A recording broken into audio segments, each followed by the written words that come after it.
Greetings, beloved Princeton United Methodist Church community. It's Pastor Jenny here with another update for you.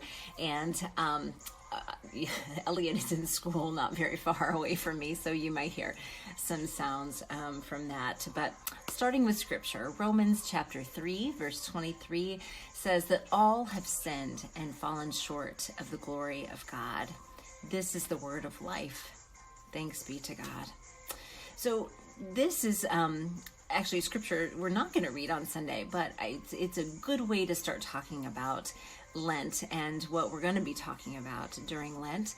Lent starts on Ash Wednesday, the day that you're receiving this video. Lent is that season before Easter. It's 40 days plus the Sundays that come along with it. So it ends up being about 46 days, 6.5 weeks. And I have to say that Lent is probably my favorite season of the Christian year, which probably is odd because it is not one that is filled with a lot of warmth and beauty. You know, like Advent and Christmas have all of this. It's just so beautiful, as we move through that time of year, and Easter is joyous and exciting, and Pentecost is full of spirit and power, and I love all of that. I love Epiphany light, but Lent is the season that I think I usually feel like I need the most. So it doesn't feel as good. It's a hard season.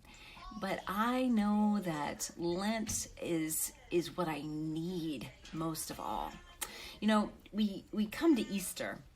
We celebrate Easter, and we celebrate life and new life, and everything's coming awake in the world. The springtime is springing, and it's just such a beautiful celebration of all that. And in our kind of theologically, we talk about how Christ was raised from the dead, that all of God's love and life could not overcome death.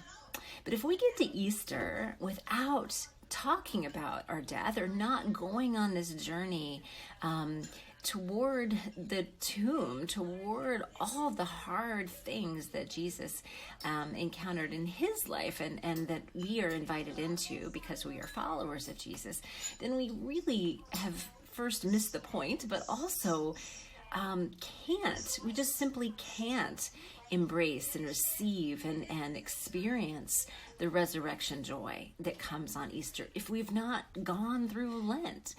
So Lent is this opportunity for us to remember our humanity, remember our mortality, to remember that we need God, we need God's grace, and to really look at why. Why do we need that grace? And what do we do when it's offered to us? How do we respond?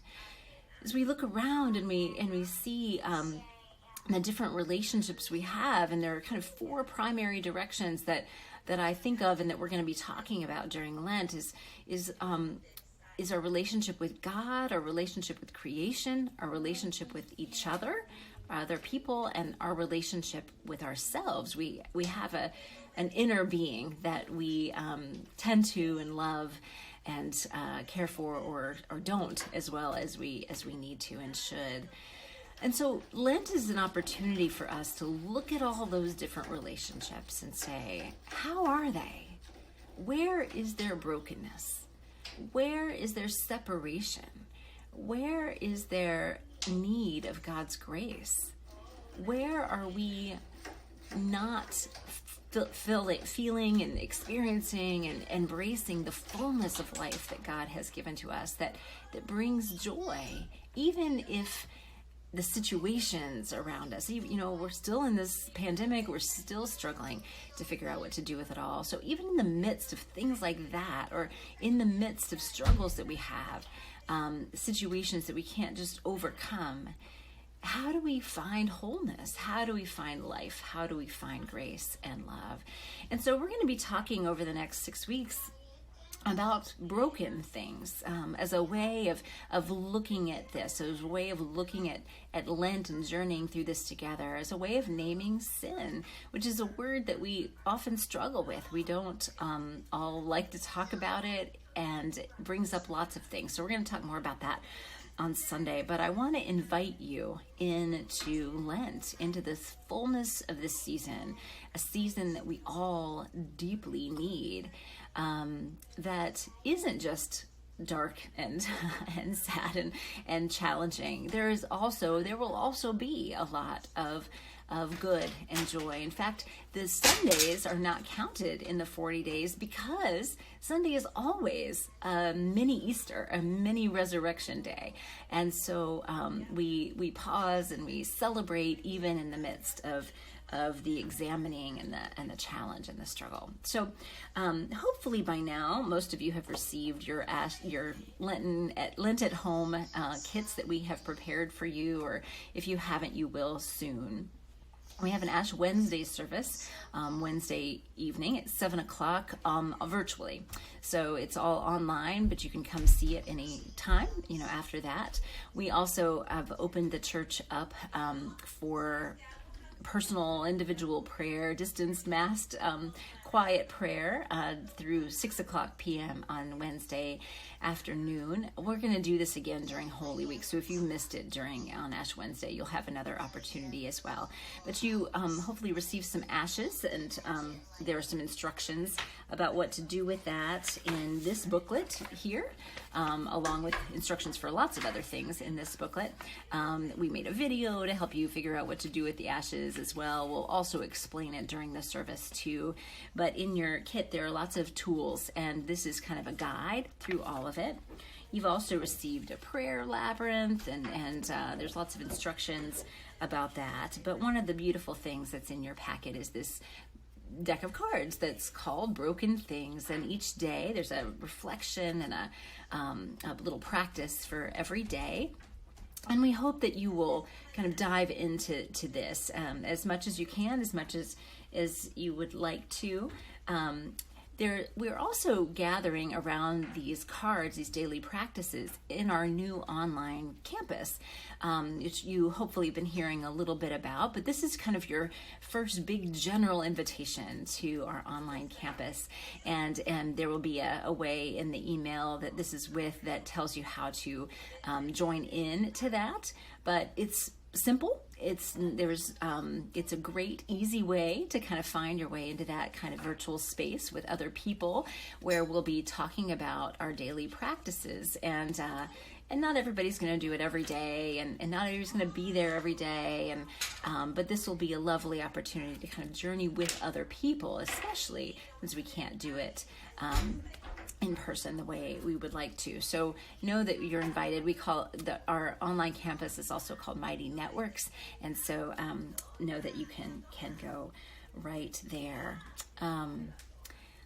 Let's see. Another thing that Skitch talked about on Sunday in his sermon was a spiritual types exercise, which you can find in this booklet, but we have an online version for you, which you'll also be linked to in this email.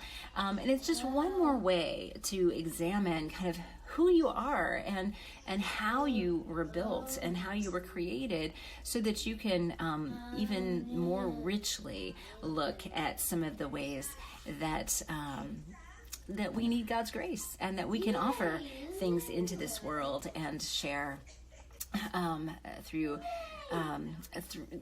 continue to explore how we move through the brokenness to the putting together and the repair that is Easter.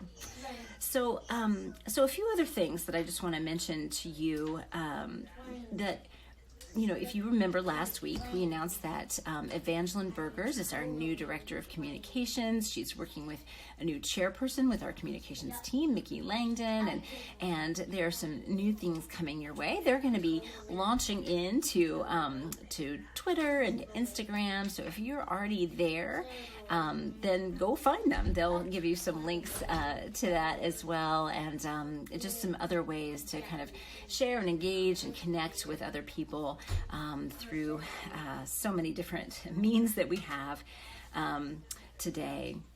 I know too that Circle of Care is looking for more people to be part of the circle, to offer care to others who are maybe in need around us.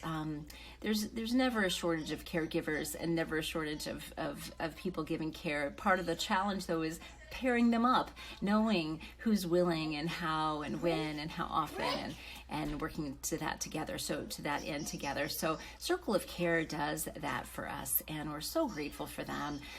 So if you are somebody who would like to be kind of in their circle, on their list of people who can be called upon when needed to offer a phone call, to send a card, to do some of these caring outreach things, then that would be a beautiful thing.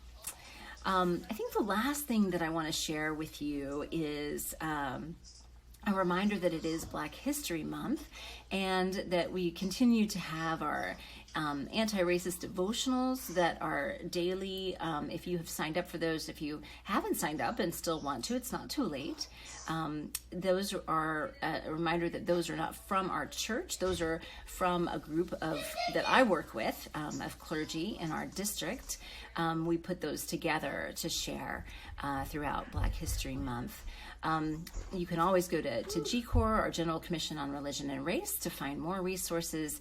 There are quite a few there, and I just commend that to you. I commend this time to you to continue to explore, again, one of the ways that we as a whole people are experiencing brokenness as we continue to recognize and address injustice, racial injustice in particular. We need each other. We need help. We need to continue to work on all of this. So I just commend all of that to you.